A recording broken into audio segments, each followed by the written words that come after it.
नमस्कार। अपन ने पिछले वीडियो में पढ़ा था कि अमेरिकी कांग्रेस प्रतिनिधि सदन की क्या योग्यता थी, क्या उसका कार्यकाल बताया गया और कितने वर्ष तक उनको प्रतिनिधि सदन को चुना जाता है।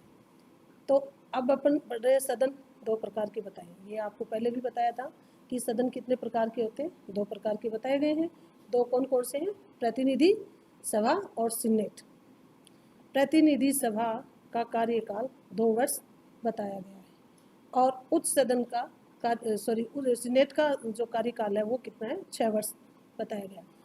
प्रतिनिधि सभा को क्या बोलते हैं? निम्न सदन कहा जाता है और सीनेट को उच्च सदन के नाम से जाना जाता है। जो प्रतिनिधि सदन है वो क्या है?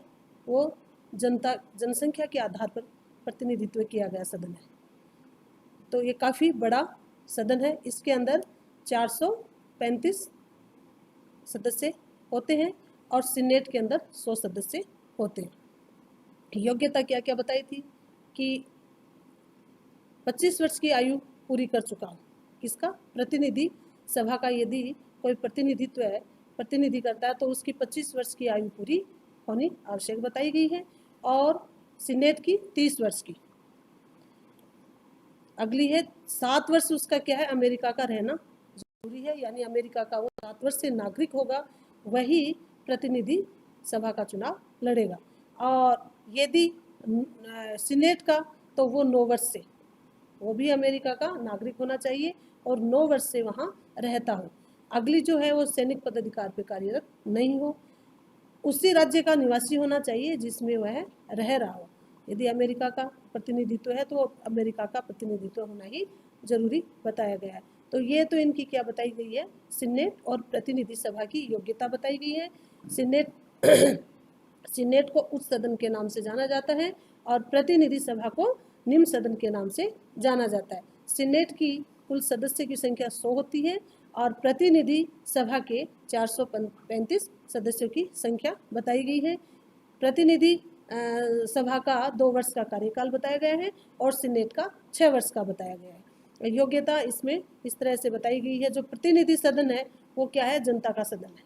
प्रतिनिधि जनसंख्या के आधार पर प्रतिनिधित्व किया जाता है और वह जनता का प्रतिनिधि है, जनता का प्रतिनिधित्व करता है, इसलिए वह जनसंख्या के आधार पर ही चुना जाता है। इसीलिए वो बड़ा है, उसकी 435 सदस्यों की कुल संख्या बताई गई है। और सीनेट है वो क्या है? संघ के आधार पर संघीय सदन है, तो इसलिए वह संघ के आधार पर ही चुना जाता है। इसलिए उसके कुल जनसंख्या उसके वो कार्य सदस्यों की संख्या वो 100 बताई गई है। अब आज अपन पढ़ रहे हैं सीनेट की रचना, यानी सीनेट की रचना पढ़ रहे हैं। तो इसमें सीनेट अमेरिकी कांग्रेस का द्वितीय सदन या उच्च सदन है। सीनेट अमेरिकी राजनीति का प्रमुख केंद्र है।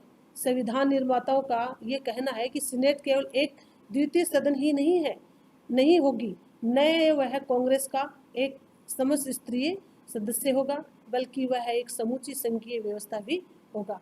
तो ये क्या है? रीढ़ की हड्डी बताई गई है।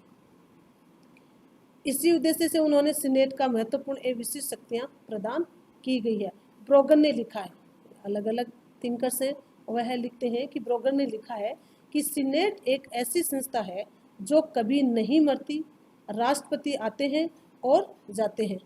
2 वर्ष के बाद प्रतिनिधि सदन समाप्त हो जाता है, परंतु सीनेट बनी रहती है। ये कौन बोल रहा है? ब्रोगन ने कहा है। इसी प्रकार अगला जो थिंकर सब बोलता है कि सर हेनरी के शब्दों में बोलता है कि जब से आधुनिक लोकतंत्र का ज्वार चढ़ा है, तब से जितनी भी जनसंख्याओं का निर्माण हुआ, जितनी भी संस्थाओं का निर्माण हुआ, उनमें सीनेट केवल एक महत्वपूर्णतः सफल संस्था रही है। सीनेट के महत्व को प्रतियोगिता करती है। हरमन फाइनर लिखता है कि सीनेट को उसके कार्यों के साथ कांग्रेस योजना से निकाल दीजिए और आपको न केवल निचले सदन को पूर्ण विधायी कार्यकाल सौंप देना है, परंतु राष्ट्रपति को प्रशासन के महत्वपूर्ण अंग को भी स्पष्ट करती है। तो कहने का यही मतलब है कि अलग अलग वैज्ञानिक सीनेट तथा प्रतिनिधि, इनका अलग अलग क्या करते हैं? अलग अलग उसकी बताते हैं कि उस सदन निम्न सदन के नाम से किसको जाना जाता है और वह किस किस तरह से कार्य करते हैं। प्रतिनिधि सदन का वर्ष कार्यकाल कितना बताया गया है और सीनेट का कितना बताया गया है। सीनेट का 6 वर्ष बताया गया है और प्रतिनिधि का 2 वर्ष का कार्यकाल बताया गया है। प्रतिनिधि सभा है, उनके कुल सदस्यों की संख्या 435 बताई है और सीनेट के कुल सदस्यों की संख्या 100 बताई गई है। प्रतिनिधि सभा जनसंख्या के आधार पर प्रतिनिधित्व करता है, इसलिए वह काफ़ी बड़ा सदन है और सीनेट है वो संख्या आधार पे किया जाता है, इसलिए वह उसके सदस्यों की संख्या 100 ही बताई गई है।